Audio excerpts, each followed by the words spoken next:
Patintero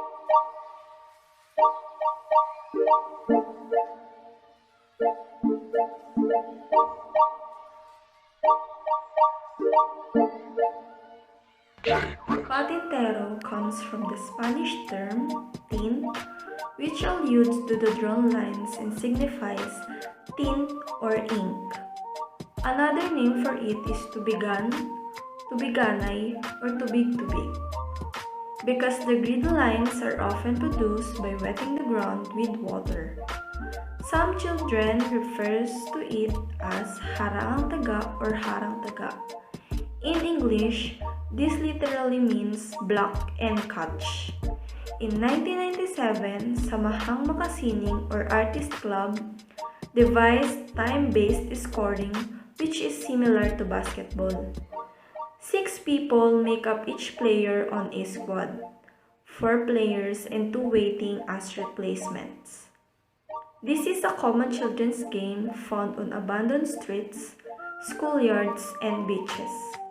One team tries to pass through a grid mark on the ground, while the other seeks to capture them without ever leaving the grid's line. Patintero is the most popular native game in the Philippines.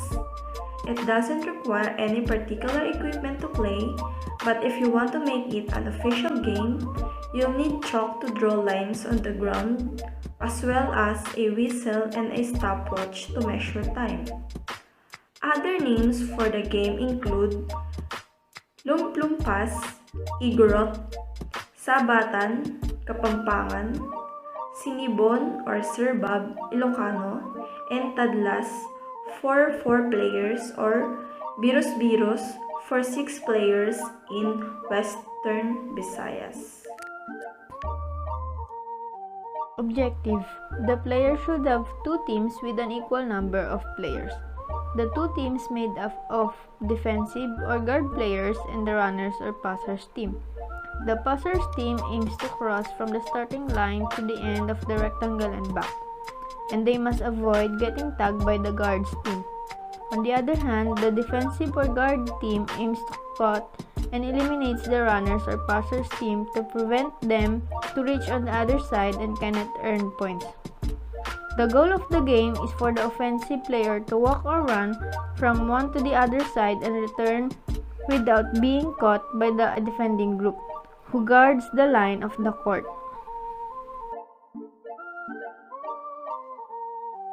Material used. To draw a line on the ground, you'll need chalk, pebbles, or even tape. A scoreboard, which is used to keep track of points. Lastly, a whistle and a stopwatch, which are used to keep track of when the game begins and ends.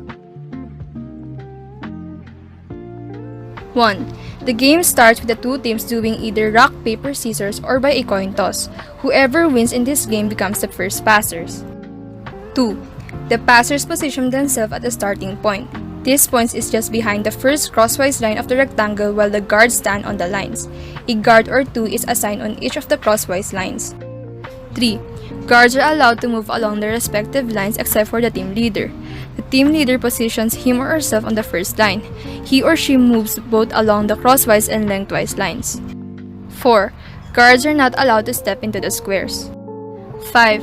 The guards tag the passers that come within their reach, including those running past them, but they must do it only when their feet are on the lines. Tagging a passer when none or only one foot is on the line is not valid. 6. The guards prevent any passer from crossing the lines. 7. Passers need to cross all the lines as quickly as possible. No passers must stay inside the square for more than 3 minutes or depending on a set time the teams agreed. 8. Once a passer successfully crosses all the lines and returns to the base without being tagged, his or her team earns points. 9. If a passer is tagged, he or she is eliminated and stays back behind the starting point. The eliminated player either waits for his or her next turn to pass or wait until all members of the passers' teams are eliminated. 10. Once all the passers are eliminated, their team becomes the guards, and the game continues with the 2 teams exchanging roles. For the setup of Patintero, first is you must draw a big rectangle on the ground around 6 meters long by 4 meters wide. These can vary according to your preferences. You can mark the ground by using a chalk, pebble, or even a tape. The second one is to trace 4 extra lines in the rectangle to divide it in 6 parts. This can also vary according to your preferences. After finishing drawing the rectangle, you should split the players in 2 teams. Each team has 2 to 6 players. One team will start as the passers and the other team has the guards. You can decide that by tossing a coin, doing rock, paper, scissors, or any other method. The guard assigns a player to the lateral line in the middle of the rectangle and the other players on each horizontal line. Each guard goes stand on a line of the rectangle. He is only allowed to move on his line and must always keep his 2 feet on it. The guard on the first line is the team leader, usually called patotot, and he has the right to also move on the central line crossing the rectangle.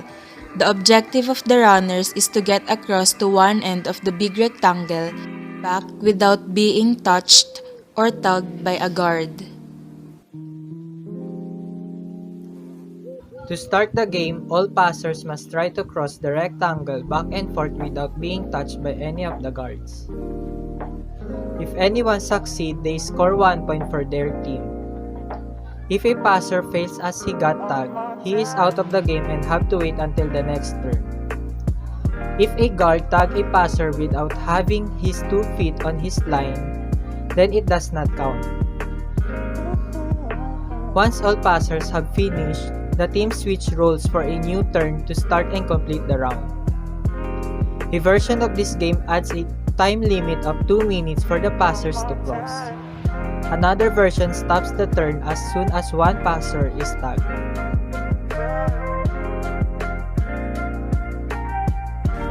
In the actual playing of the game Patintero, it can teach us many values and virtues that could help us in our everyday life, especially when dealing with other people.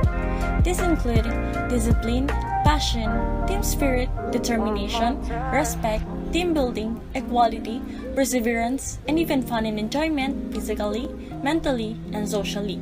Thus, Patintero isn't just a regular game that children used to play, but a game that can harness some good traits within us.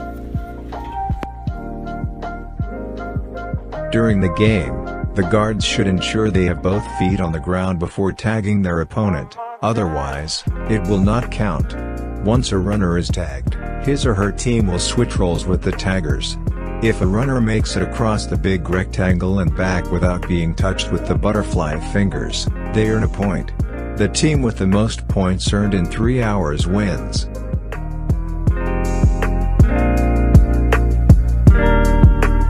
One more time.